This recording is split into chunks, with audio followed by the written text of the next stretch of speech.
folks, greetings out there. I know a lot of you are disappointed not to see Joe Bruno with the microphone in his hand. Joe is on a sabbatical, a religious retreat, and we have to respect him. Let's have a moment of silence for Joe. Okay, and with that being said,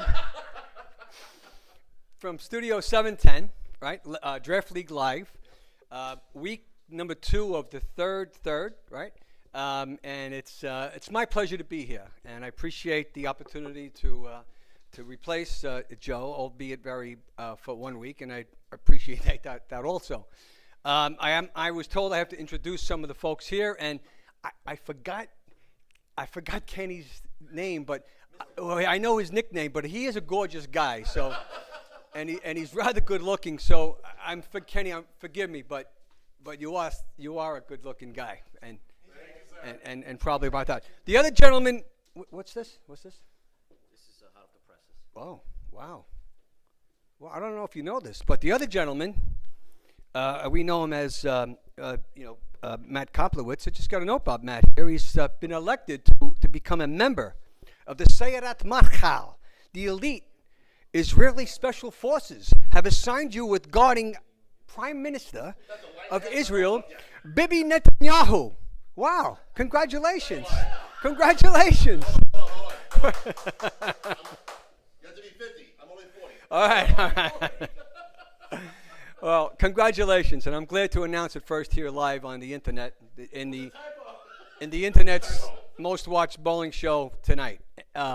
Now, without further ado, I understand we have the other co-host, Mr. Joe Cal, Brooklyn's own, Staten Island's own, Highland Boulevard's own, Joseph Cal. Joe? Thank you, Red. Pleasure to have Red back.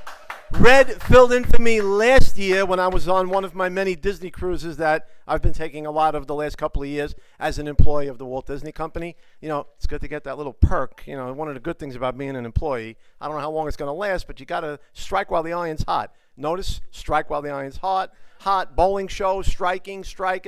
It's all relative, folks. But anyway, we want to thank Red for pinch hitting tonight as our boy Joey Bruno is off on his Lenten mission.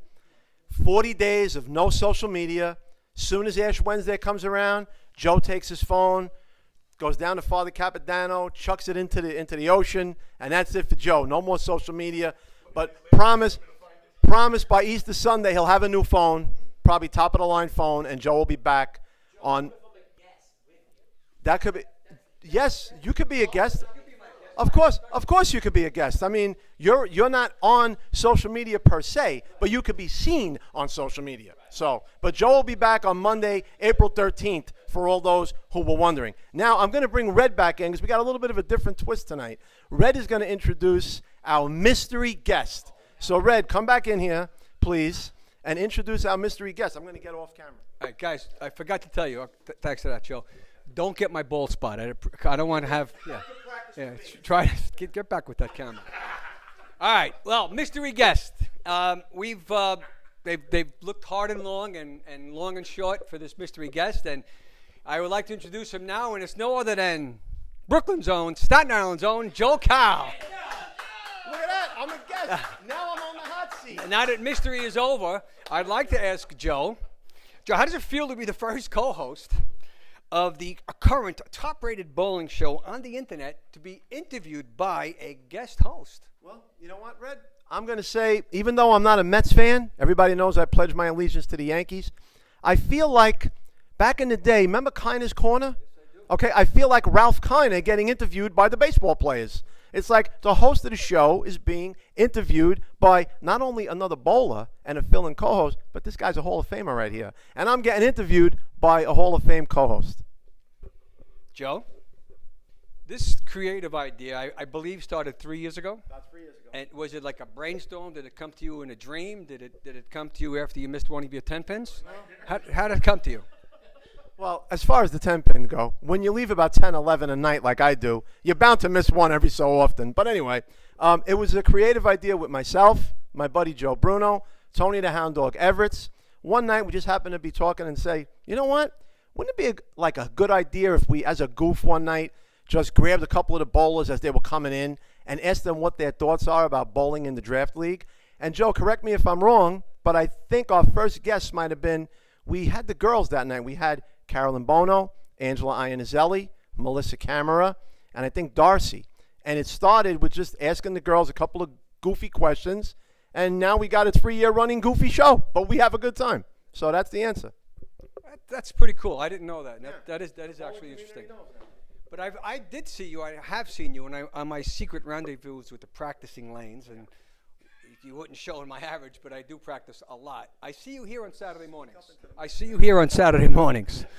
Again, and I was always curious as I see you hanging out with the youngsters, and I hear a lot of chatter about what you've done for them. So maybe you could tell us a little bit about what you do and your involvement with junior bowlers on Staten Island. Sure, I could do that. Thanks, Red. Thanks for the plug. I've been a junior coach since 2003.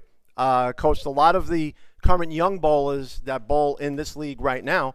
I got to tell you, I mean, I could be here all night mentioning the names of bowlers that I've coached as they were younger growing up through middle school and high school, and then when they went off into college. Some of them still bowled here weekends while they were in college. Some went off and bowled in college. But you know what? The list goes on and on. There's so many. But I got to tell you, about 65% of them, maybe more, didn't need a heck of a lot of coaching. We got a lot of good junior bowlers here and a lot of good young adult bowlers now. And our junior program now is still flourishing. I have a lot of fun down here. All 3 of my kids went through the junior program. All 3 of my kids bowled in high school. I still have one bowling in high school. My daughter is a junior and still bowling. She has 1 more year left of high school bowling. It's something near and dear to my heart because a lot of these kids, as I said, go on to adult leagues, and now I get the pleasure of seeing them every Monday night. And for the most part, a good number of them are kicking my rear end week in and week out. So I feel like mission accomplished. So. Good stuff, Joe. I actually never knew that, and that's very cool. You remind me of the Ruth Doctor of Country Lanes. For those of you who don't remember Ruth Doctor, she taught me when I had hair, so that's how long ago. And about when you talk to your junior bowlers about a pre-shot approach or pre-shot setup, I like to rub my foot and check my thumb just to make sure it's going to come out. Do you have a particular a pre-shot approach, and what do you preach to your students? Well, you know what? I don't really preach a lot to the kids because, you don't want to put too much on them. You want to just try to, I always tell them, try to turn your mind off. Think a little less. Back in the day, Nelson Burton Jr. had a saying on Saturday afternoons, if you think, you stink. And a lot of times, you got to think about it. A lot of times I'm coaching some of the kids that are still maybe 6th grade, 7th grade, juniors in high school, freshmen. So they're still young. They're still growing. You don't want to put too much on them. Just go out and have fun. You make a bad shot, leave it out there. Okay, there's nothing you could do about it. So once the ball's gone, you did the best that you could. And sometimes we're going to make the spare. Sometimes we're going to miss the spare. Sometimes we're going to throw a split. Lord knows I throw enough for them. But I try not to tell the kids too much. But what I do tell them, Red, is watch your approach. Because to me, 80% of the game is back here. The footwork, okay, getting to the line. So I always tell them, a couple of kids rush the line. They get fast feet. So I always tell them, slow your feet down. Nice and easy wins the race. Slow the pace. So. Good, Joe. Thanks. I'm going to try to practice that tonight. Now, about your approach, do you have a different approach in the first frame as opposed to the 9th frame, as opposed to the 10th frame when you need a double? Yeah. Is your approach different in each of those scenarios, or do you just generally have the same carefree approach, less thinking? What's your thinking on that? For me personally, it's just as we get older, our game changes a bit. So maybe the way I thought when I was on the approach 30 years ago, I don't throw as many strikes as I did back then. I was never a big strike bowler. I always prided myself on making my spares, filling the frames, and staying clean. But I just go out there and again try not to think too much. I try to be as accurate as I can because again, the power game today, I'm far from the power game. But I just again try to keep my approach slow, try to focus on hitting my mark, focus on the spares, and I let the other 2 people bowling with me do all the heavy lifting, and I try to just be along for the ride. Team game. As long as the team wins, we're okay. Now, speaking about that, we're in a triples league here. Yeah. Regardless of average, would you rather bowl leadoff, second, or would you like the little extra pressure of bowling anchor? Regardless of average, where would you prefer to bowl? Yeah, well, I mean, over my years bowling, I'm bowling for 50 years now, right? So I've bowled just about every position that you could. When I bowled 5-man, there were a few years I bowled anchor, a few years I bowled fourth, I've bowled leadoff, I've been in the 2-hole, I've bowled third. Right now, I'm comfortable as a B bowler. I'm comfortable bowling second, but I'm not going to lie, the first third, there were a couple of weeks bowling with Carolyn Bono and Brittany Pace. There were a couple of weeks I put myself in the leadoff spot because I thought the matchup was a little bit better, and maybe Carolyn, who was really bowling like the A, and Brittany bowling like the B, and I was bowling like the C, and those girls dragged me across the finish line, and we won first place. So there were a couple of weeks where you had to look and see who we were bowling and look at the matchups, but I don't mind bowling anywhere. I'll bowl first, second, third, but I'm comfortable bowling second in this league. The tournaments that just concluded here, there was a singles, doubles, and a 4-man. Right. What's your preference? Do you like to bowl by yourself? You like to rely on someone else in the doubles, or do you like the 4-man approach? No, I'll tell you what, Red. I'm not a big guy for bowling for myself. The truth is, again, bowling for 50 years, but I'm not really, I'm a decent bowler tournament-wise, but I'm not really a good tournament bowler. I'm a better bowler fit for league bowling. Of course, I bowl every tournament to support bowling, especially Staten Island bowling. Do my best to bowl as much as I can, a couple of squads each. But I enjoy the team. I enjoy doubles. I'm not about bowling for myself. I do it because it's fun doing it, but preference, team, and doubles. A couple of quick questions, real quick. What's your thumb pitch? My thumb pitch is, I couldn't even tell you because, again, Jimmy Labetti here and Ray, these guys have been drilling my stuff since probably, I want to say, yeah, it's probably 0-0. I mean, they've been drilling my stuff since like the mid-90s, and you know what? Hand in glove. Never have to take it back for an adjustment. These guys drill it perfect for me. Good stuff. Yeah. Good stuff. It's not the 10th frame. 10th frame, I guess in this league, there's a courtesy. The guy on the right goes first, or the gal on the right goes first. In the middle of the game, 7th, 8th frame, it's a close game. Would you prefer to see your opponent strike, go first, or would you like to go first, regardless of left or right lane? Would you have to put the pressure on that opponent, or would you like to see what they do first? No, I'm going to be honest about it. Like you said, 9th and 10th frame, the game is close. Whatever, bowler on the right, courtesy, the bowler on the right goes first. The truth is, the other frames during the game, it's almost like when you're playing golf and you're going to putt, we have that saying, it's ready golf. So if you're up there and you're ready and the guy who you're matched up against is on the phone or talking to somebody or getting a beer or whatever, he's not there, I'm bowling, regardless of left or right. Last question. Sure. I don't want to know who your barber is because you have a little bit more hair than I do. So, not much, a little bit. Okay. When you release the ball, you're at that release point. You have everything settled down. Right at the line when you hit the ball hard. Right. Do you inhale or exhale? I exhale. But the thing is, I've been looking for years.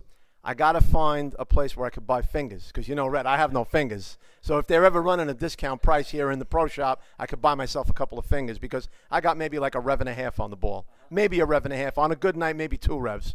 So, but, I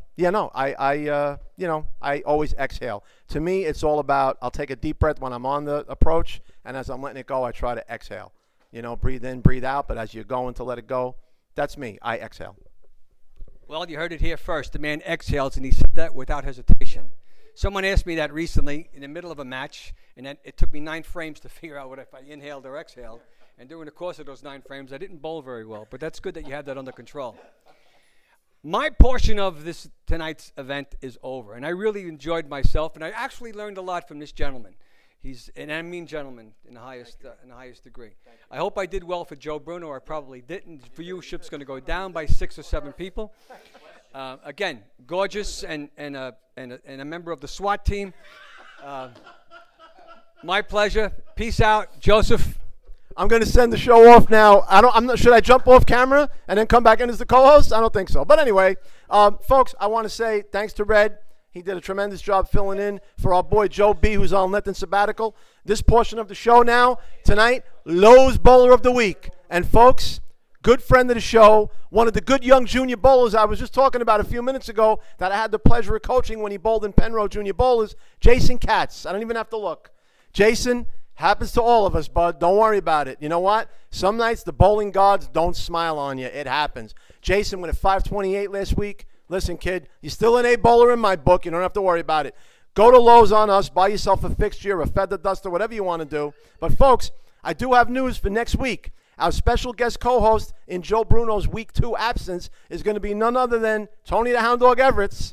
He's coming back to the show. He's going to be co-host. And our special guests are going to be the Bowling Gervais sisters, Courtney and Claudia. The bowling community is going to find out about 2 more young bowlers that I had the pleasure of coaching in junior bowling. I told you the list goes 1.5 miles long. If I had to mention all of them, I'll be here till next Monday. All the young bowlers that I had the pleasure and the good fortune of coaching. But folks, we're going to sign off like we always do. Thanks to Red again. Thanks to Kenny and Matt for their fine job on camera. I'm bowling against Kenny tonight head-to-head, so take it easy on me, Mr. Gorgeous. All right? I'll be happy if I win 1 point from you. Can you give me 1 point, please, out of the 4 we got coming up? Anyway, folks, Matt says tie. Thank you, Matt. So on that note, as we always do, we're going to say good night, good luck, God bless, and good bowling.